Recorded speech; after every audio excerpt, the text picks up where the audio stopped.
You got to tuned in to Music Scene Investigation. It is on the air. That's the way these things kind of work. My name's Rich Wildman. I'm glad you joined us. Three new songs randomly chosen going in front of the panel this week. It's going to be a lot of fun. I'm looking forward to hearing what they have to say about them. In all honesty, I certainly hope you are as well. I'm glad that a lot of you out there joined us this past Wednesday when we had our hit list. And that was a lot of fun. Miss Moni took Band of the Month, and we're going to say a big congratulations to her. A thank you to Landar.com. Mastering Made Easy. Those are the guys and gals who are the new sponsors of the hit list, and we're happy to have them with us.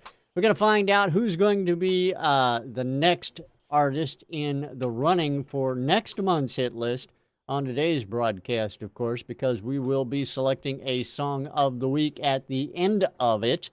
But before we do all that, let's meet our panelists. And we're going to start in New York City. That's where Tom Chianti is. Tommy, how are you, my friend? I'm in New York City. Where are you? I'm in the middle of a cornfield out in the middle of nowhere.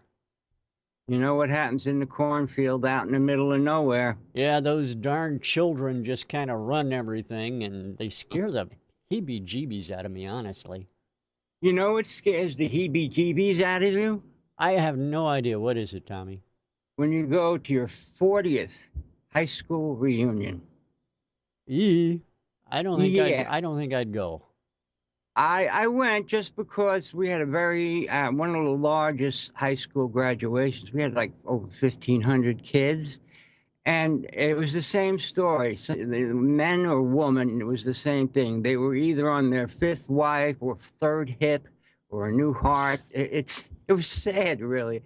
The only reason why people walked around and danced was to see what would fall off and what would stay on. So let me ask you, Tommy, what fell off of you and what stayed on? I didn't dance. I know better than that. Are you saying that you're not a dancer? Is that what I'm hearing? I was kind of hoping No, you were a I've dancer.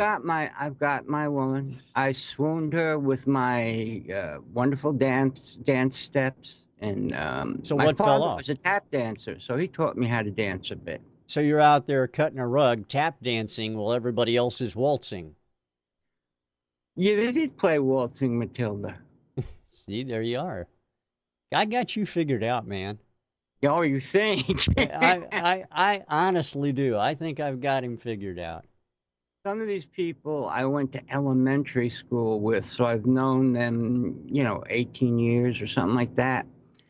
And you Wait, don't wait, wait, really wait, wait, wait, recognize. wait. You went to a 40th year reunion. Some of the kids you went to elementary school with, so you know them 18 years. I'm Something I, like that. I don't think you're about as good at math as I am, I think. Well, if I could do math, I wouldn't be an audio engineer. You know, Oh, you just get a feeling that you know somebody because, that's a bond, that you see these guys 15 years straight in a row. all right, all right. Well, it's good to have you here, and I'm glad you didn't drop anything on the dance floor. Nope. Even when I dipped Alana, I didn't drop her. Well, that's good. I'll bet she's probably very happy about that as well. Thanks for being here, Tommy, as always. Thank you. Let's go over to London, England. Let's meet Mr. Ian Husbands now. Ian, I heard you had air raid sirens the last night. What's going on over there, man? Absolutely random. Maybe John can verify this for me. He might have heard them as well. He doesn't live too far away. John, about 12:30 last night, I was in bed with my wife doing what married couples do, trying to get some sleep. Sleeping. and all we could hear in the background was what I can only describe as an old World War II air raid siren. I couldn't say because I wasn't around here, and I was in a club surrounded by music at that point. So there you go. You wouldn't have heard that then, but yeah, that went on for about half an hour. And obviously, there were planes in the sky, but that's no surprise because I live near Heathrow Airport. So, okay. So your building is still standing. You didn't have to climb on the roof and start the missile battery or anything like that you have up there. No, not yet. I haven't even uncovered that yet. I don't think we're quite near that point, Rich.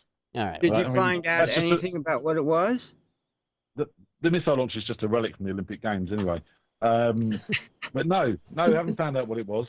So maybe it'll go off again tonight, and we can all go, "Oh, it's like living in a blitz." Yeah, well, let's hope it doesn't go off, and let's just say it did. You can get on Twitter and start all these rumors and tell people it's going off. It's not going off, but just say it did. It'll Not be, really. yeah, it'll be fine. Okay, say so. Yeah, trust me. You won't be taken to jail or anything like that. Everything will be fine. I promise. Rich, over the 3 years I've worked with you, I've learned a few things, and one of them is not to trust you. Yes. I lie. It happens. It took you how long to figure that out? Well, I've been working with him 3 years, and over that time I have worked out, probably about the first couple of weeks, to be honest. But There you go. Well, a box of crap is out in the chat room. He says maybe the Pope was flying over or something like that. maybe I didn't know the Pope had his own air raid siren. The Pope raid siren. That's kind of cool. Yeah, there you go. And Mark is saying, well, maybe it was just the fact that England is now preparing for the visit that Carol is going to be making. Possibly. I mean, obviously we do the whole royalty thing. Oh, there you go. You know. It happens. It happens. Anyway, I'm glad you're safe and sound. Our guest panelist from GForce Software, Hang one on, of the guys. One second. All right. I was just moving on. It's not done yet. I was moving on. We've got some witness statements to do, and I feel I have to do these because it's kind of appropriate to. All right. To gloat, basically. All right, fine. Go ahead. I'll let you do that. If you can clear your video up just a little bit so we can see what you look like. I can try turning it on and off again if that would help. I don't know. It's worth a try. Go ahead, turn it off, and then turn it back on. We'll see what happens here. The only reason I'm showing myself on camera right now is because I didn't figure our audience would want to see a black screen. Right, ready? Put it back on. Yeah, go ahead. Off. It's off? Yeah. On. Now it's on. All right, well, let's see if that's any better. I don't know if it's any better or not, but all right, witness statements. Video on. Yeah, kind of like the Karate Kid. All right, we're going to call you the Video Kid from now on. All right, go ahead, Ian. Witness statements. So last week we had 3 acts. We had No Time by Jay Reen. We had Ujima by the Kwanzaa Project, and we have My Life As Mine by Art of Collusion. Am I right, Richard? That is correct. And I do believe that Ujima by the Kwanzaa Project was elected Song of the Week. Am I right, Richard? Indeed it was. And I do believe that I didn't agree with that decision. Is that right, Richard? That is true. Yeah. And I went for number 1. That is No correct. Time by Jay Reen. And best songwriting this week on the witness statement. Song 1 with 67% of the votes. Okay. Best performance. Song 1 with 100% of the votes. And best mix and production. Song 1 with 100% of the votes. Well, I'll be. So basically what you're saying here then, Ian, is nanny, nanny, boo-boo, I got it right. Our guest and Tommy got it wrong. So Mark Lamdansky and Tom Chianti suck, where you are you're perfect. I wasn't going to put it that way, but I'm glad you did.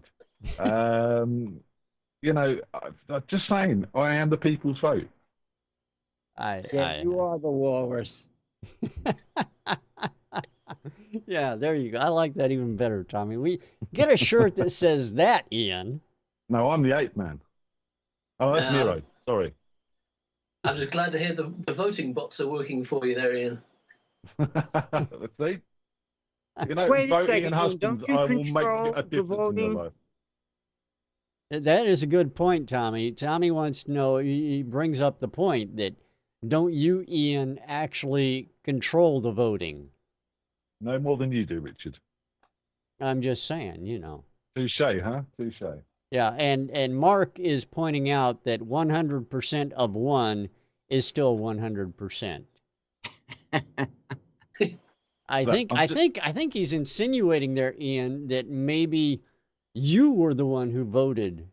no, Yeah. in fact, it was a very interesting result this week. Only about 50% of the people who voted for songwriting and mix and production voted for performance. So there was about half the people voting in the performance field than there was the songwriting and mix and production. Was Very that the strange week we had the bomb in there? Yeah. Wasn't one of those numbers 67%, which sounds suspiciously like 2 people out of 3? No, it wasn't actually. It was more than that. Yeah, no, it's been a good week for the witness statement, and it's a good week for me because it proves I'm right. There you are, our very own Simon Cowell, which is Ian Husbands right there, everyone. Now let's meet our. I'm just thinking about you with a haircut like that. Well, Ian, the big difference. The haircut's got to be strange. The big difference is it's a shame you were never running a label like I did. Where'd you run it, Tommy? Into the ground, but I ran it.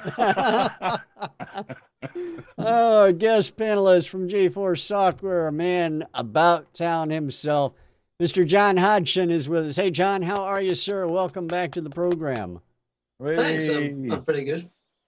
It's good to have you back. It's been too long. It seems like every time you come on with us, Tom and Ian just go off on a third rail. I thought they did that anyway. They do, but more often than not, they do it worse when you're on with us. I see a bad influence then. I think that's it. I'm not blaming you for anything, so don't get me wrong, but I'm just saying. Okay. Yeah, no, I can believe it.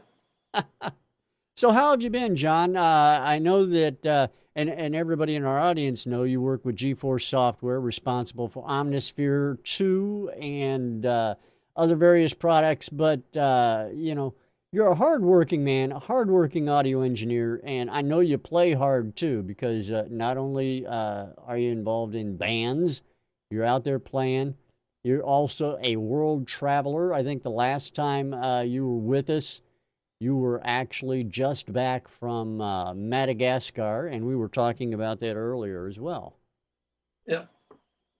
Yeah, it was Madagascar and Mauritius, that trip. That's the one where you were hunting penguins, I understand. Yeah, I looked everywhere for sunbathing penguins in Madagascar. Didn't meet a single one. Or giraffes in New York accents. Do we attribute that to the fact that these penguins are getting better at camouflage, or the fact that they just weren't there? Well, I couldn't tell you. I mean, I don't know, Rich. How do you camouflage a penguin? Invite him to a party. Well, he's dressed for it. Exactly. All right. So, John, tell me about these bands you're in right now. What's been going on with that? How have things been going from the playing side of the coin? Playing side's a bit quiet at the moment. A bit of a looking at a bit of a lineup change because people have been too busy to do too much on that side of things. So it's been mostly jams for me in recent times. So yeah, that's about it really on the playing at the moment. Trying to think if there's much to add. I'm getting together with a friend for possibly doing some original stuff. Oh, that'll be fun. Yeah, hopefully. We've been friends for long. In fact, we've worked together on some stuff before. So, and he's now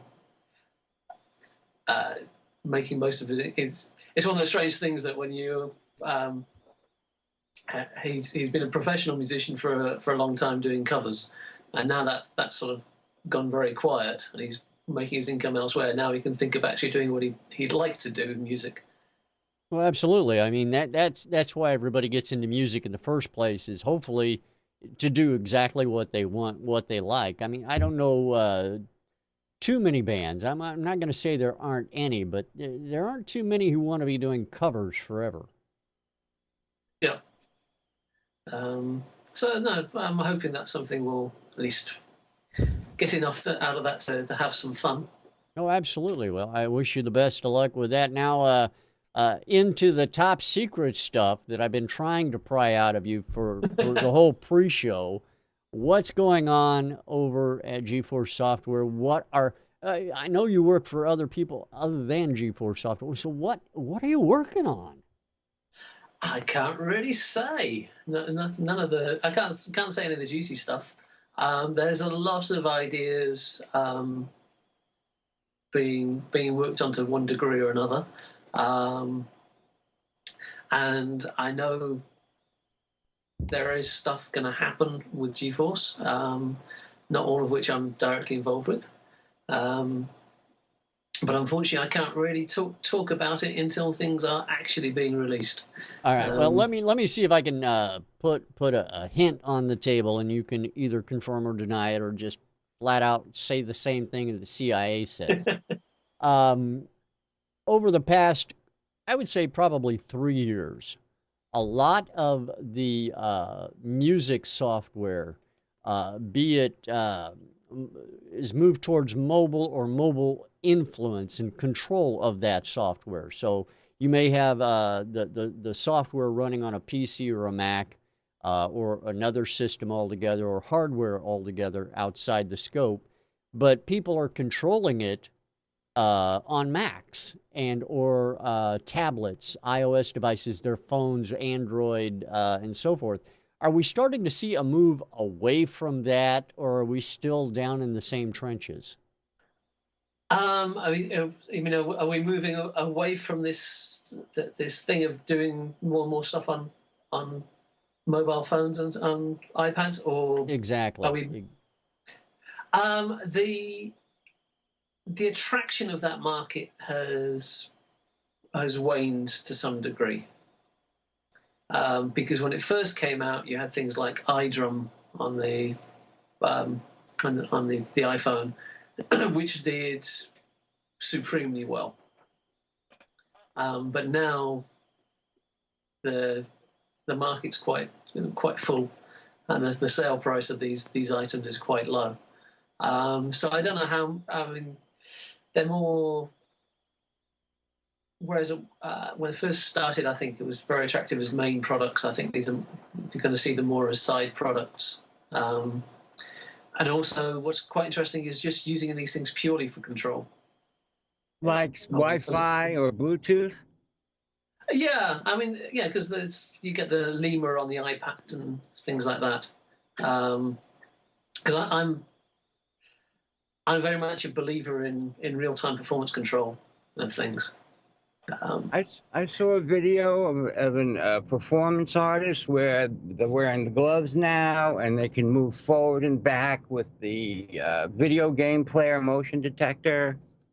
Yeah, there's some very cool stuff. I mean, I've even seen there's a quite remarkable system for playing drums with no drums. Mm-hmm. It's all using. I'm quite fascinated with the exact way they've done it, because they've done it with one camera somehow. But it's based. The guys come from. Well, I think one of them's actually a drummer. They come from the background of doing the motion capture for video games, where you actually film somebody and capture the movements. And they've done this, but with a drummer. So you can.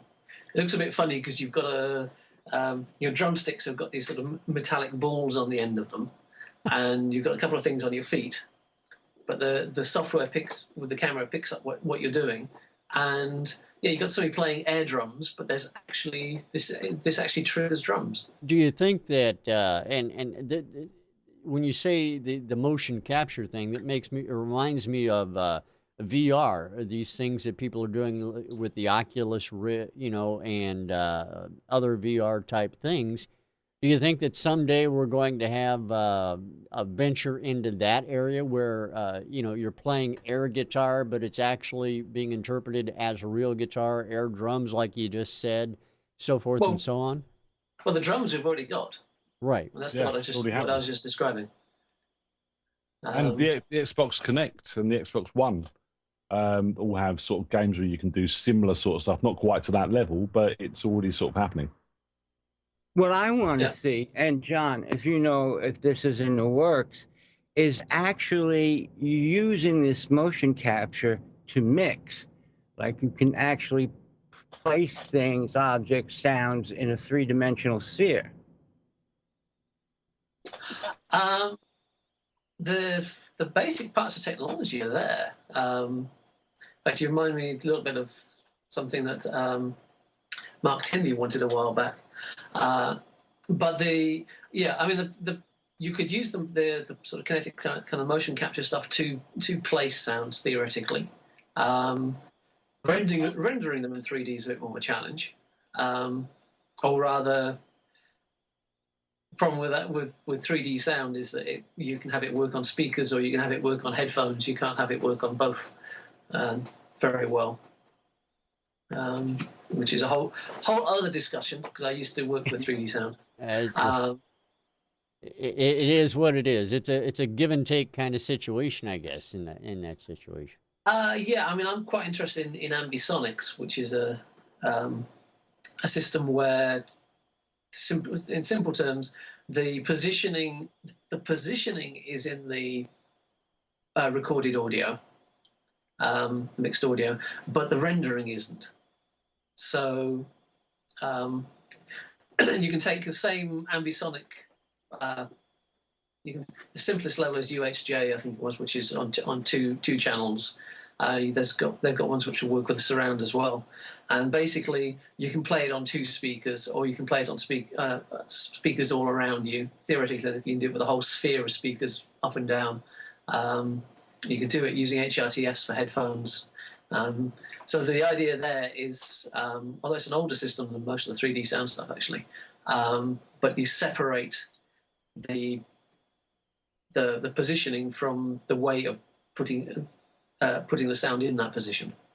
That sounds like something that you could take and add into some software, perhaps. I would, yeah. I mean, it'd be very interesting to be able to, do that on a synthesis level. Problem is, yeah, it's to get people to have the playback stuff to work it with. I mean, it could now work. Because now there's so much DSP power in most playback units. Yeah, even your iPod has.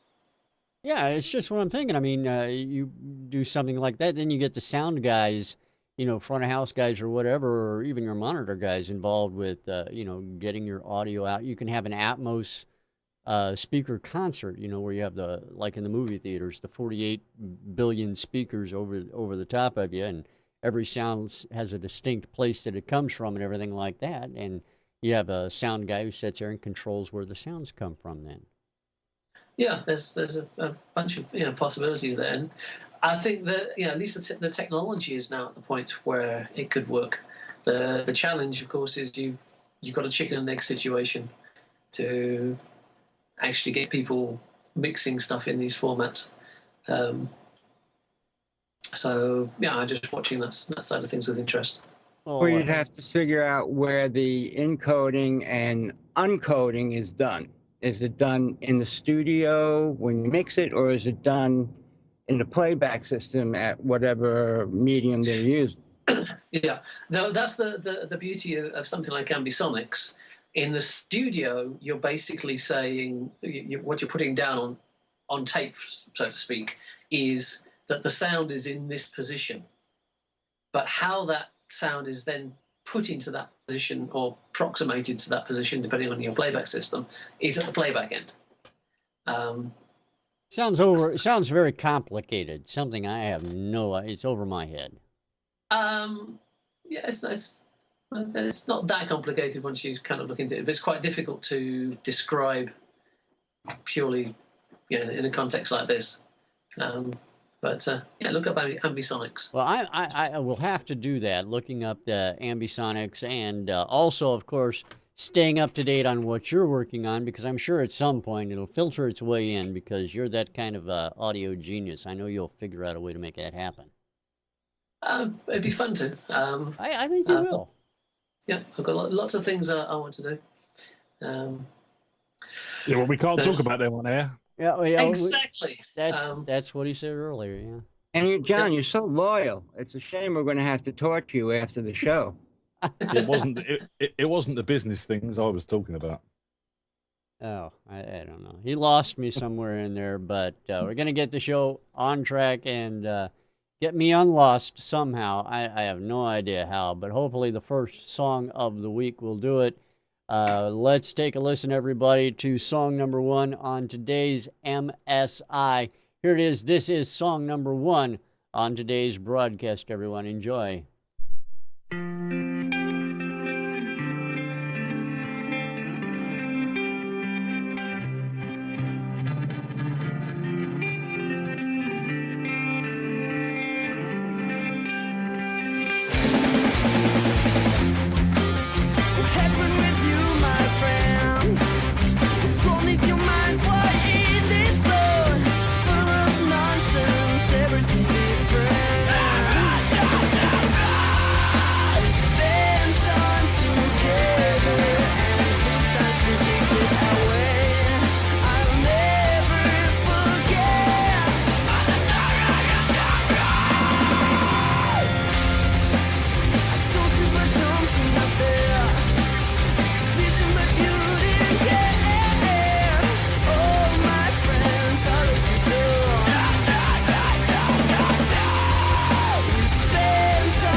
That is song number 1 on today's Music Scene Investigation. Let's bring out the guys, find out what they think about it. Let's start with Ian, as always. Ian, song number 1 to you, sir. Okay, I bet this was mixed by the guitarist. Definitely mixed by the guitarist. It's all guitars. I mean, this sounds like there's some really great stuff going on there. But the vocals are buried. He sounds like he's got a great voice. The screamo part of his vocal and the actual sort of sung parts, I really like the tone. I really like the melodies that he was coming out with, but I couldn't really make out the words because those guitars were just overpowering. The snare was buried. The hi-hats were a bit sharp for my liking. It was all a bit unbalanced, the sort of around the mids, really. That the vocal wasn't cutting through, that snare wasn't cutting through properly. They all sort of set back. There's some good stuff going on here, though. I do like the track. Shame I can't hear what you're saying properly because I do like the track a lot. Some really nice movements, some really nice dynamics. The way they moved into that sort of change of timing towards the sort of back end of the song, reminiscent of something Incubus might have done on bands like that in some ways. So yeah, I've got a lot of time for this. It really does need a remix though. I don't think anything needs to be changed. Don't think it needs to redo any of the performances. Everything sounded great. Just get that mix down tight. Them guitars are just blazingly loud against everything else. All right, Ian, I appreciate that. Thank you. Now over to Tom Chianti and his thoughts on this track. Tommy, what do you think? I kind of agree with Ian. As in all things, it's a matter of balance. The guy's got a great voice. I don't know how he can scream like that and then go back into his normal voice. God bless him. Like Ian said, everything's got a nice tone to it. And everything is playing nice and tight. I'm not too sure about the tempo change at the end because it didn't wasn't a smooth transfer from one end to the other. So I'm still negotiating whether I like that or not to myself. But yeah, probably with a better mix. And this is not that bad. I mean, it's you know, it's just a matter of balancing, really. So maybe the guitarist did mix it, you know. But get these things remixed in a nice, balanced, tonal way. And as it is, it's a great demo. No, it's not a great demo. Vocals are buried. Yeah, remix it. All right. Yeah, I'll get back to that argument with myself later. All right, Tommy. Well, let's find out what Jon Hodgson from GForce Software says. John, what do you think of track number 1? Generally, I agree with the guys. And the intro I found a bit strange because the effects they got was a bit overpowering on stereo headphones and a bit too much, in my opinion, because the track then, I mean, it started off a bit sort of psychedelic and then it went to pretty straight ahead sort of metal track. So it sort of didn't make that much sense to me in that respect. I like the interaction between guitars on the left and right channels, the advantage of listening on headphones. Seemed to be pretty flat in terms of dynamics, I found. It's a shame. In fact, we were talking about the loudness always earlier. Somebody tell people that that should be over now.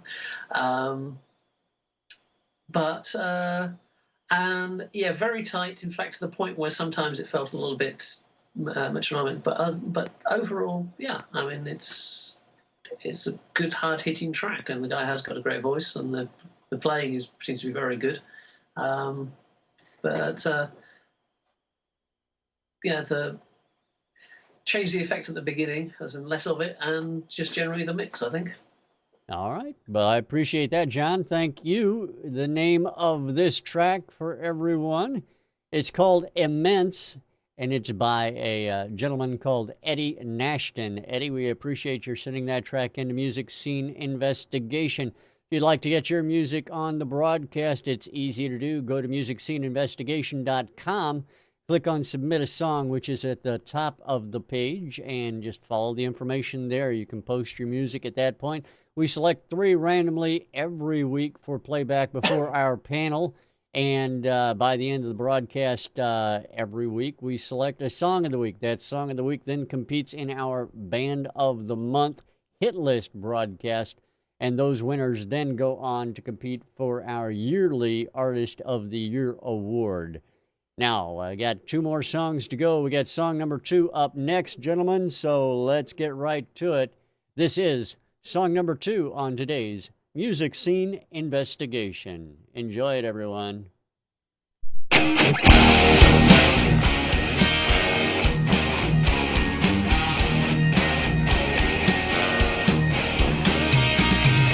leave it fresh, I'm learning social graces.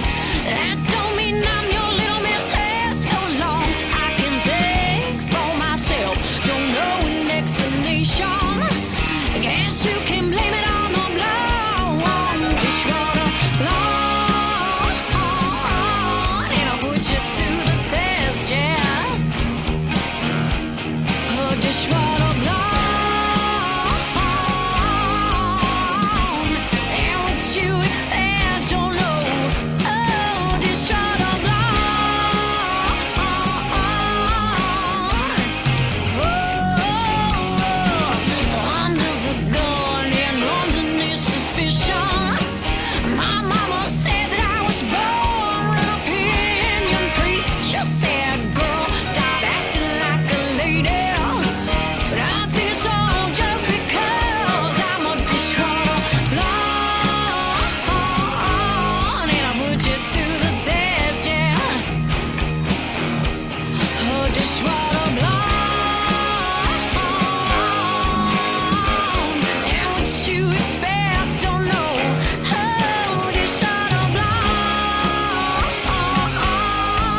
That is song number 2 on the broadcast today. I'm seeing some people out there in the chat room are telling me they're getting a little bit of buffering issues. It looks like our stream dropped and came back up, which is probably why you're getting the buffering at the moment. But rest assured, everything is being recorded so that you won't have to put up with that in the recording. That's the way we do it around here.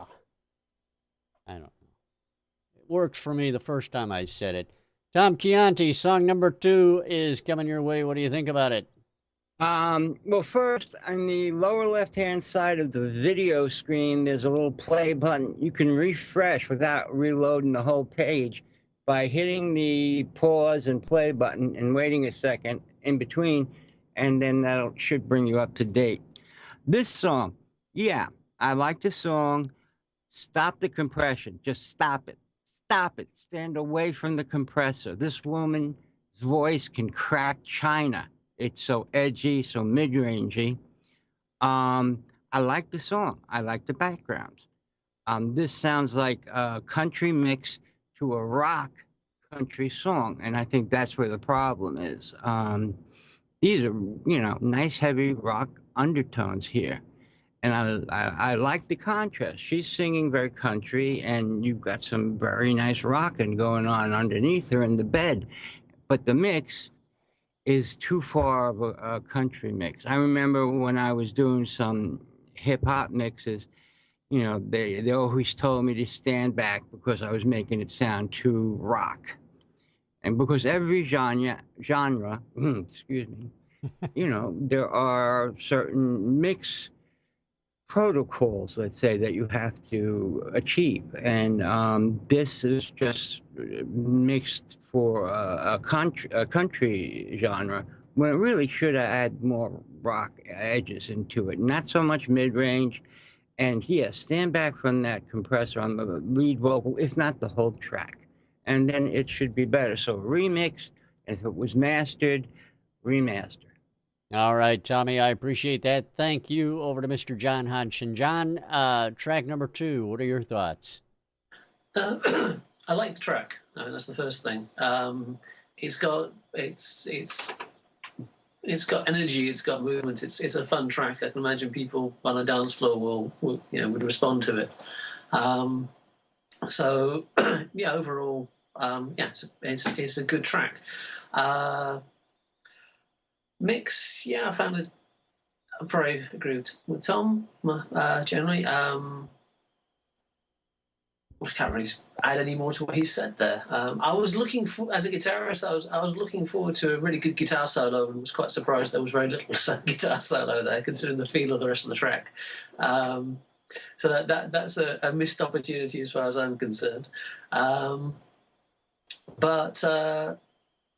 yeah, I mean, yeah, good song. Just remix it. Yeah, I can't really add any to what's been said, I think.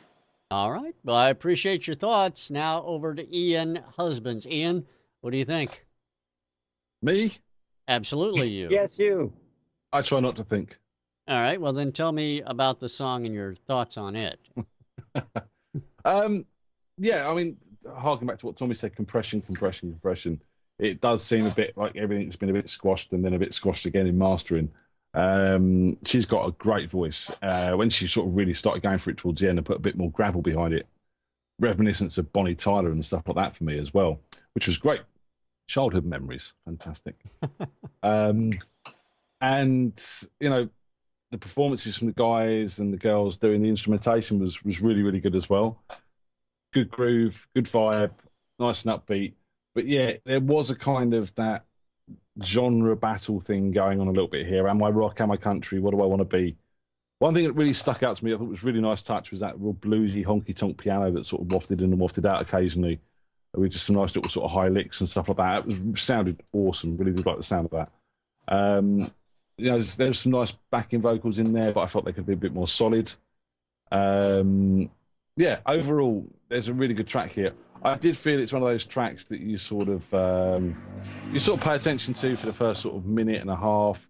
And it's not that you get bored of the track, you're happy to sort of listen to it, but you sort of start paying less attention. I did feel it went on a little bit as well, but Like the ending as well, rather than just fade out or go. I've actually worked up an ending and stopped the song.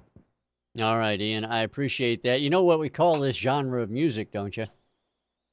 Country rock. No, we call it Donnie and Marie. Okay. Donnie and Marie. I'm a little bit country. He's a little bit rock and roll. Exactly. So Rich, there if it I is. can say one more thing, All I right. forgot to mention what there was of the guitar solo. That guitar sound reminded me so much as of the guitar sound in American Woman, I think it was, in the 70s.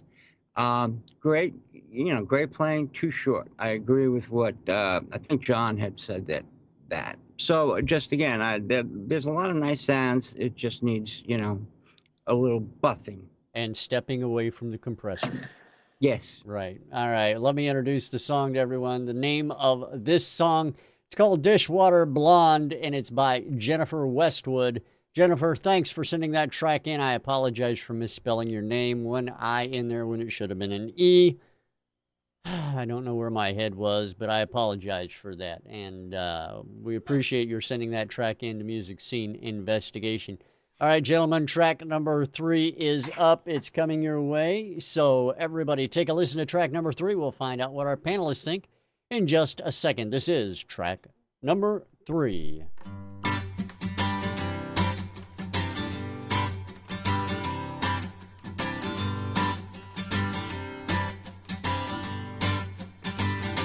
Well, it started with a liter bottle of this Serrano, and as a klepto on the rampage, he stole the show.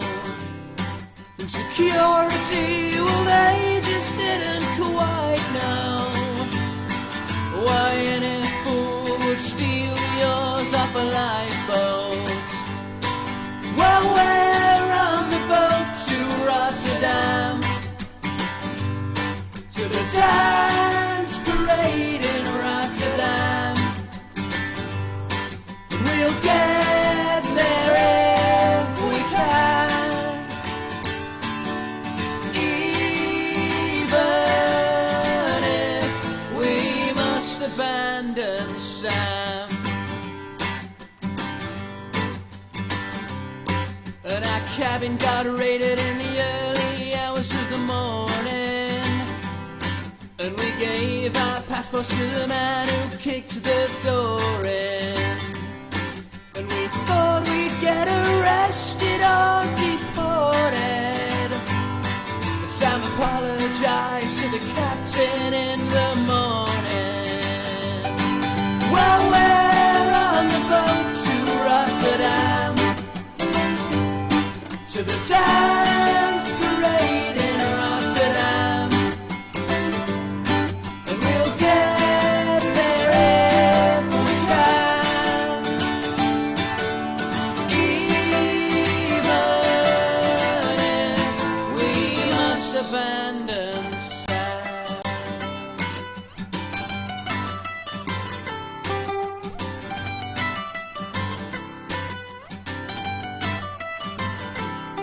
And the bus ride to the city was just crazy. Pink nail varnish on any man's not trendy. And the streaking, well, that's when it got ugly. It's the only time I've wished that I could not see. Well, we're on the boat to Rotterdam, to the dance parade in Rotterdam. Yeah, we're on the boat to Rotterdam, to the dance parade in Rotterdam.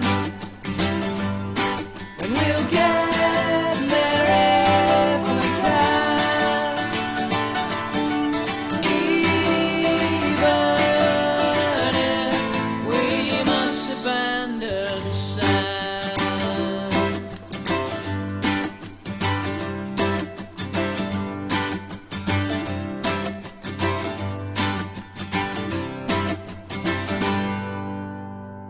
And there you have it. That is song number 3 on today's broadcast. Gonna throw it over and start with John on the panel this time around. John, what do you think about track number 3? Well, I was just trying to googling Rotterdam Parade to see what it's about. At least you can pick out the lyrics. So yeah, I know what they're doing. They're going to Rotterdam to look for a flag. You think so? No, Yeah. no, Oh, completely different view. I mean, it's, lyrically, I get the impression it's probably something to do with an experience they've had, because there were certain lines in there that just sort of didn't seem to make sense, or that I wouldn't come out of the blue, shall we say? Things about pink fingernails and the bus and so on. So I don't know if it was made up or not, but certainly I'd like to hear it again to find out what the hell the song's about. Musically, it's quite sort of a fun feel to it. The beginning again, people these days, your stuff's going to be listened to on earbuds. So at least mix with that in mind, and the extreme stereo at the beginning of that was very disturbing. At first, I was wondering if one of my earbuds was broken, and then it starts off very extreme, and then it settles down to a fairly normal mix, which again is sort of like this strange contrast to me. Perhaps a bit bright. The acoustic guitar was adding it was the main percussive element anyway, so it's going to hit quite hard, but it was perhaps a little bit much over the whole length of the track. Some nice bits of mandolin in there.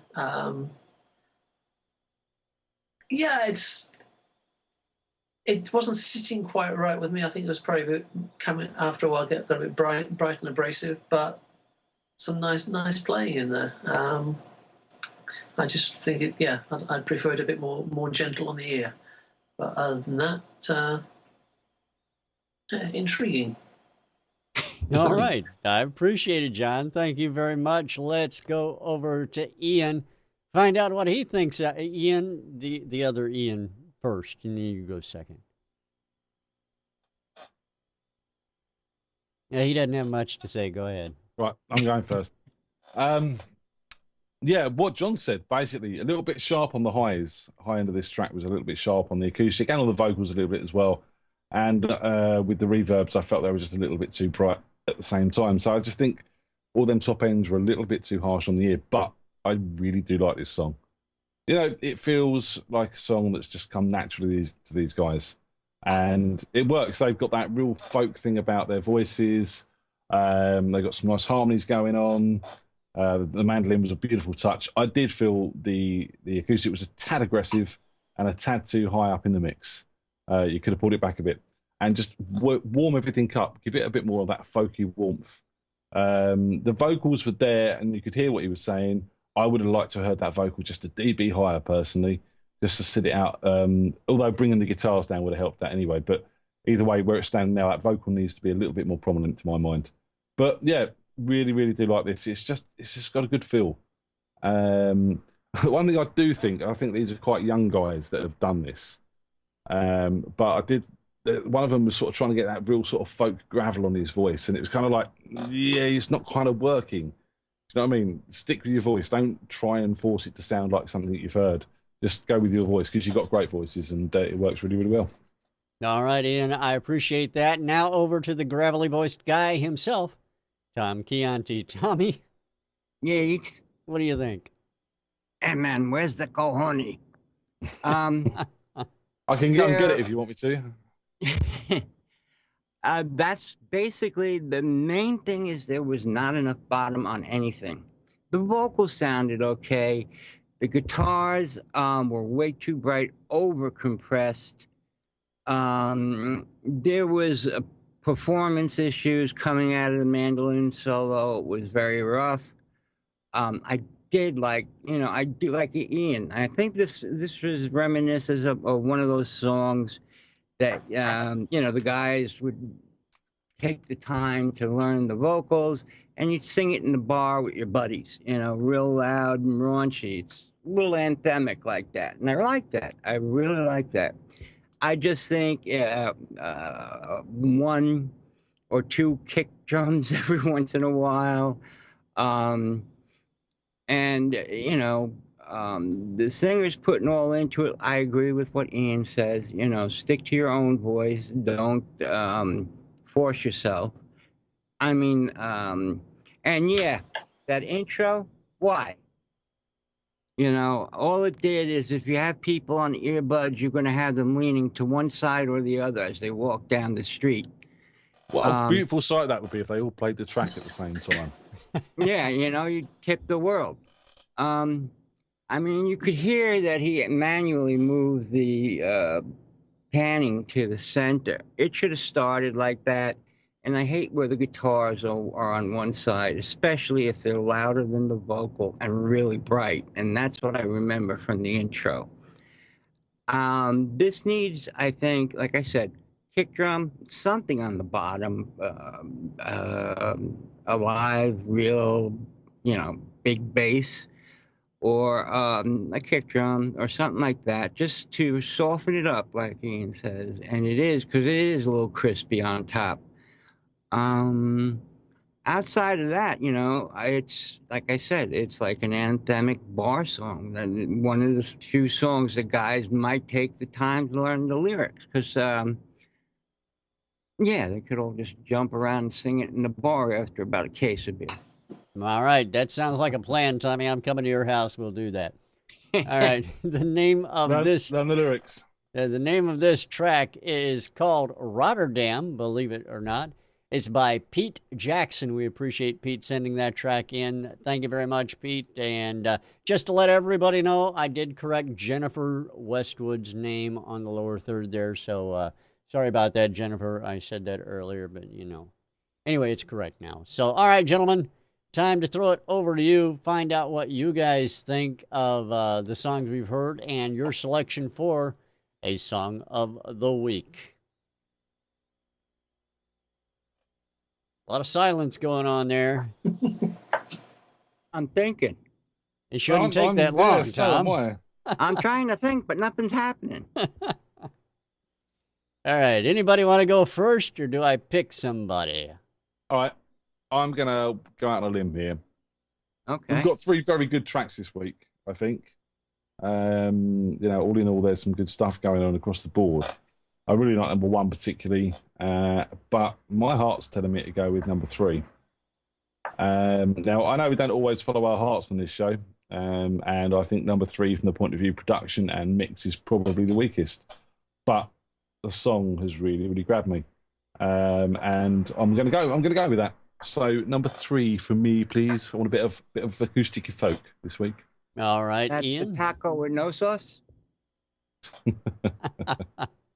All right, John, Tommy, what do you guys think?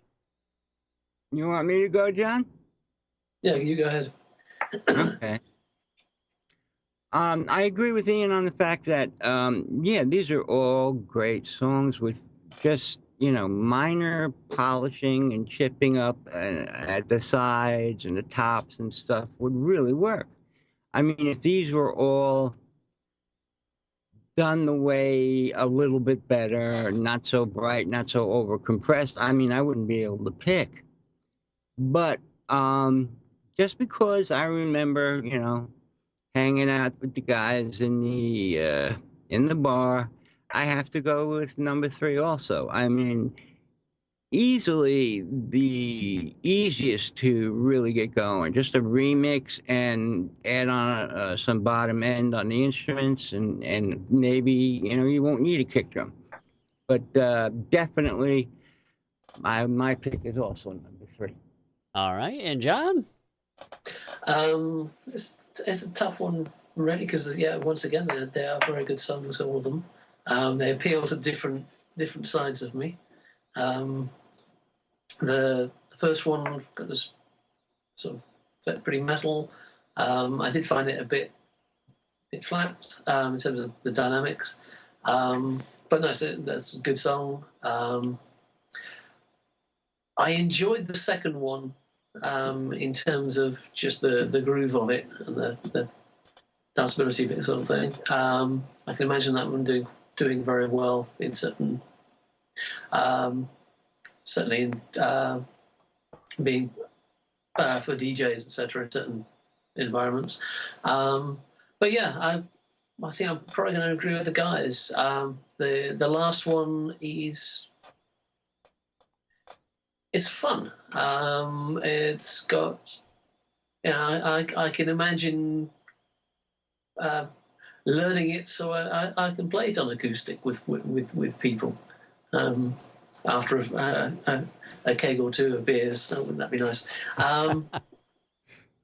Yeah. So yeah, I mean, for the same reasons that certainly Tom has been going with, and I think Ian as well. It's got, it's nice sometimes to just have a song that you can all get together and sing along and get drunk to, and it can, with a bit of, with a remix and a kick drum or some bass or some bass on there, it would be a great sounding track as well. So yeah, I'm going to go with that one. Although the other two are both great in my opinion. All right, number 3. All right. Sounds good. I appreciate it. That makes it unanimous, everyone. Rotterdam by Pete Jackson is going to be our song of the week, and they will go on to compete in the next hit list, and who knows, they could win that Mastering Made Easy Pro 1-year account from Landar.com. I have to wait and find out. We'll do that next month, so you want to make sure to join us for that. It's going to be a lot of fun. We appreciate everybody sending their music in. John, we appreciate you as well. Thank you for being with us today. Thank you for inviting me. We really... now, you're going to come back when you can tell us some of this top secret stuff, right? I certainly hope so. I mean, it would be nice to be able to tell you about stuff I've done and show you things. So, yes. I'm not sure when it'll be. It'll probably be after it's no longer top secret. Yeah. And that, but, if you can, slip some hints in maybe. That would be cool, too. Yeah, okay. I'd hate to make you lose your fingers. You've met the other guys then. There you are. But we do appreciate you being here with us. Thanks to everybody out in our audience as well. Of course, we want to know what you think about today's broadcast, the music on it. Fill out your witness statements, musicsceneinvestigation.com/witness. That's where you can let us know what you think of the songs you heard today, and we'll bring the results to you next week, as long as Ian reminds me that we have results, because I forget sometimes. Which means sometimes. Yeah, okay, most of the time. All right, all the time. I forget all the time. And next week, we are joined by Mr. James Anderson. All right, well, looking forward to that, and certainly hope everybody tunes in and joins us. James Anderson's going to be here, as Ian has said. Talk to you again next week. We're going to play out with Rotterdam by Pete Jackson, the Song of the Week selectee. Thanks for being with us, everybody. We'll talk to you next time right here on Music Scene Investigation.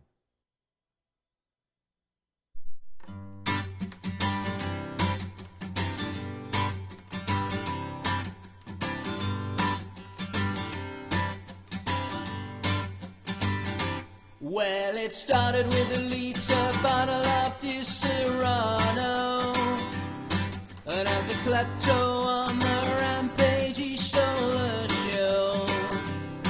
And security, well, they just didn't quite know why any fool would steal yours off a lifeboat. Well, we're on the boat to Rotterdam, to the dance parade in Rotterdam. We'll get there if we can, even if we must abandon Sam. And our cabin got raided in the early hours of the morning, and we gave our passports to the man who kicked the door in. And we thought we'd get arrested or deported. But Sam apologized to the captain in the morning. Well, we're on the boat to Rotterdam, to the dance parade in Rotterdam. And we'll get there if we can, even if we must abandon Sam.